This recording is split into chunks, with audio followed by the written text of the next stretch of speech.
Welcome to PD on the Go, the podcast that delivers bite-sized learning on communication, collaboration, and facilitation for busy teacher leaders. Tune in while you're in the car, on your lunch break, or making copies, and get ready to level up your leadership skills. My name is Mary Beth Anderson, and I work with the Office of Professional Learning in Fairfax County Public Schools. And today I'm joined by my colleague, Hallie Case. Hi, everyone. And I'm also joined by two special guests today. We have two instructional coaches, so I'll let them introduce themselves. Hi, everyone. My name is Fran Furr, and I'm an instructional coach at Herndon Middle. And I'm Kelly Drager, and I'm another instructional coach at Herndon Middle. We are so happy to have you guys on our podcast today. And we want to talk about a unique experience that you have brought to your schools and that you've supported your teachers in when we think about collaborative learning teams and something you did to kind of trickle down into the structures that teams are using to support their multilingual learners.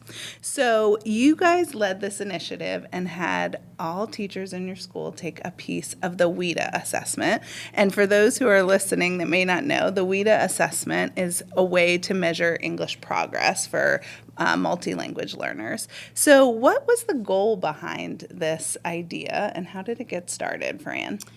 Well, really, it got started. We received our WIDA data, and we didn't make as much progress as we would have hoped. And so we really started analyzing what were our practices. What is the result of that data? Why did we get the results that we did? And then Kelly and I really looked at the WIDA test really for the first time. And we realized it was really, really hard. And we weren't sure if the whole staff was aware of not only the background knowledge, but the language that was in the test.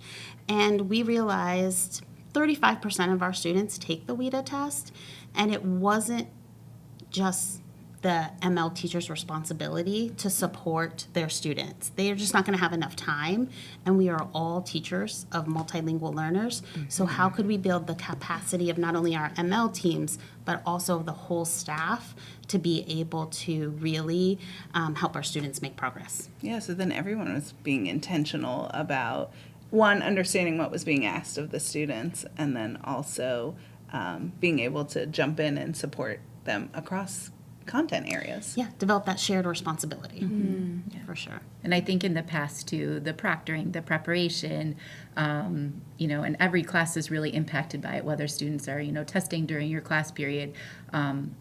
And so everyone is impacted. And like Fran said, I'm not sure that everyone really knew what goes into the test. And I think all of our content areas, every teacher pretty much saw something from their content area, whether it was PE. I know there was a baseball field in one of the prompts.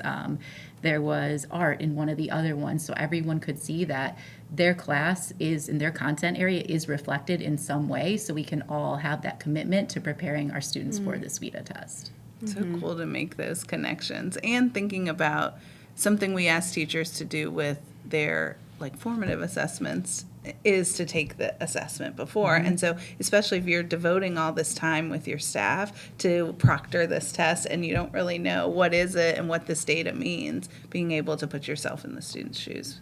Really, there were so many ahas in that moment when we in our staff meeting where they were engaged in conversations and they were just like, we just never really knew. We knew of this thing called the WIDA test, and we knew that our multilinguals took it, but we just really didn't understand the expectations and the requirements of our students to be able to not only take the test in English, but the amount of background knowledge that was needed to really perform well on that test.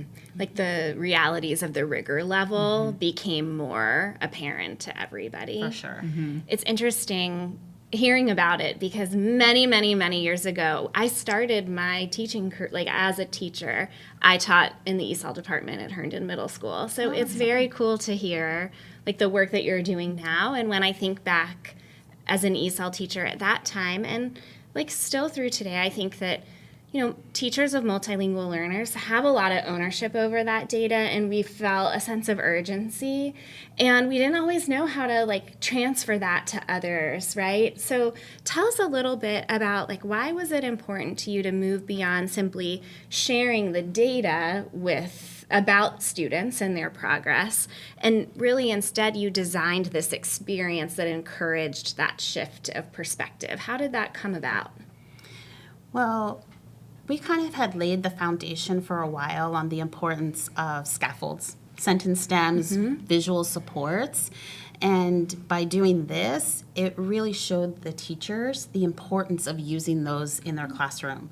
So not only was it building the background knowledge and exposure for the teachers, it was now, this is why students need those scaffolds. This is why I should use a sentence stem. How am I using the vocabulary visual supports to help students access the language to be able to better perform on those assessments? So it just helped them see the connection between instructional practices and the importance of scaffolding, and then releasing those scaffolds over time as they were progressing to the rigor level. Yeah, and they really just became committed, right? And they were always participating in the PD. I just think it was, now we're committed as a staff. It wasn't just me, a math teacher, that was using sentence stems. It was the commitment of the whole math team. We are going to use those sentence stems, and we're going to have more conversations in CLTs, not necessarily about the content, but how we're teaching the content to be able to support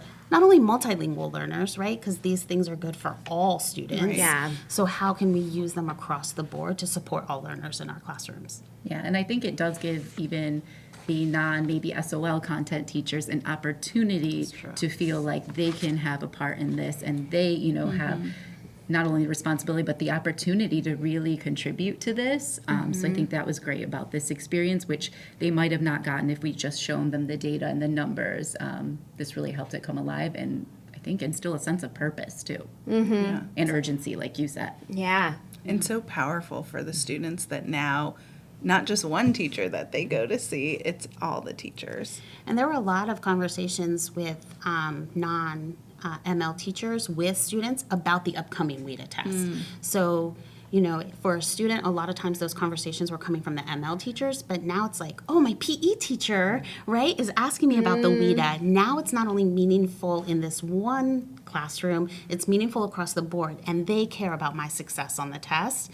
And I think it just became that shared responsibility, and teachers were committed, and we saw a higher level of commitment from students because they saw really how much teachers were embracing the WIDA and the student performance on the test. It was really just showing that what they one know. day, or a couple of days, because Yeah, it does take it takes a a couple while. of days to take the assessment. So I'm thinking about, when we first talked about this idea, you shared that your leadership played a role in this, and that they also took the assessment. So how did you leverage that partnership and that modeling from the leadership to support this shift?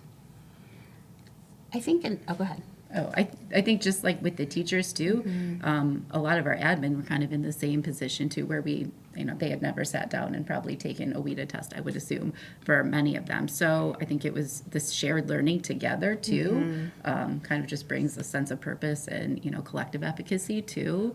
And I think they were able to ask questions in CLTs too. It kind of got them thinking, and purposeful questions around how are we supporting our MLs, having that background knowledge and knowing what is expected of our multilingual learners on the WIDA assessment.